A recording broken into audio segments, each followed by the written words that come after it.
وسلم او دلته مې په یو دوه غویانو باندې سترګې ولګېدلې. واقعیت هم نام خدا خدای دې له بدو سترګو ساتي.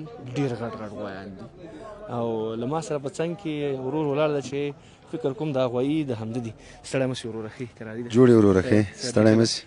خدا په خیر یې. شکر د خیر. ژوند په خیر تېرېږي. الله دې عزت وکړه. ښې مننه خوشحال. دا مالونه ستا دي؟ و ورور جانه. د دې کوم ځای نه راوستي دي؟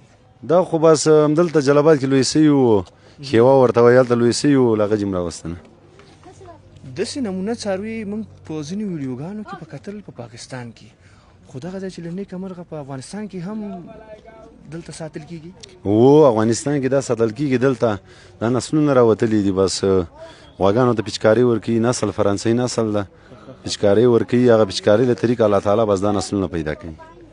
یعنی دا جدا نسل دی بالکل. او دا جدا نسل ده، دې ته فرانسوي نسل وایي. دا د نورو څارویو په شان باندې په ډېره موده کې غټېږي که نه په کم وخت کې؟ نه دا زر غټېږي، دا له نورو څخه ډېر کم وخت کې غټېږي، زر غټېږي. دا وده زر کې وده زر کې مثال نور 2 کالو کې غټېږي، دا په کال کې غټېږي.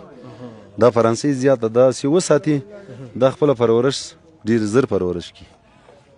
بیا خواړه هم ځانګړي دي که نه همغسې؟ و ځانګړي دي، دې ته به خواړه سم خواړه ورکوي. جوار دي، جواري کنجاړه، وچه ډوډۍ، چې شی دې غواړي بس ورته رسېږي انشاءالله. او ډېر ارامه هم دي؟ ارامه دي، دومره ارامه دي چې بیخي دا نسلي دي، جنس دي، ارامه دي. ښه ښه. قیمتونه یې څنګه دي؟ قیمتونه خو موږ به یې کړي 4 لکه. 4 لکه؟ څومره غوښه به کېږي بیا؟ یاره انشاءالله تعالی ژوندی داسې وتلې 1400 کیلو 1400 کیلو دغسې راځي نه. ماشاءالله ډېره زیاته غوښه ده. څوک راغلي دي مشتریان؟ یاره اوسه پورې نه څوک نه دي راغلي. تلویزیونو والا ډېر راغلي دي ورته، ډېر راغلي دي. ښه تر اوسه پورې یعنې مشتري نه ده راغلي؟ څه وخت هم راوړی وي؟ داسې ووایه چې یو 3 ورځې کېږي راوړي دي. چا به لیدلي نه وي که نه هغه ورونه چې توانې لري هغوی به نه وي کتلي؟ داسې وخت ده چې د خصوصا کابل کې داسې پیشکۍ خریداري څوک نه کوي. داسې کابل کې پوه شې، کابل کې پیشکۍ څوک خریداري نه کوي. یا د عرفې په ورځ خریداري کوي، یا د اختر عرفې ته یو ورځ پاتې خریداري کوي. د شوقیان خلک بس ماس یې ولي چې بوتلې د اختر په ورځ یې د عرفې په ورځ یې هلته اضافه کوي، ذاتي ماس حلاله کوي. خو یعنې دوی په نظر باندې چې ډېر په عذاب نه شي، تکلیف نه شي، ځکه ځایونه ځینې ورونه نه لري. و ساتنې ځایونه نه لري، ساتنې دا خو ساتنه غواړي. د هر دانه د ورځې 2000 خرچه اوس لري، هر دانه د ورځې 2000 خرچه لري. یعنې د دې تر څنګ چې زر غټېږي، خرچه هم ډېره ده، بل هم غټېږي هم ډېر. و دا غټېږي. دا اوس په غاښ 2 دي، 2 کلن پوره سوي دي اوس.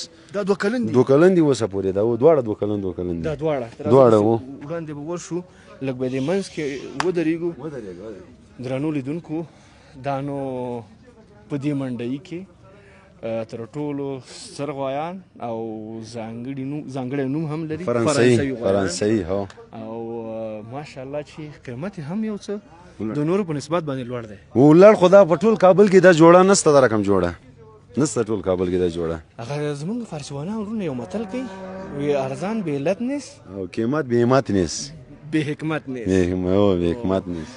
قیمت چې لوړ دی نو همغسې یو څه پکې شته هم. ستا پکې ستا پکې انشاءالله. ډېره زیاته مننه ورور خوشحاله. مننه ورور جانه، خیر شي. خدای تعالی په کاروبار کې برکت واچوه او انشاءالله چې دغسې د څارویو ساتنه نور هم سیستماتیکه شي په هېواد کې انشاءالله کېږي. فارمونه دومره ډېر شوي زراعت انشاءالله تعالی. او زموږ خیوانو بیا د اوبو له نظره هم خیوا دومره بختور ځای ده چې یعنې ښه ځای ده.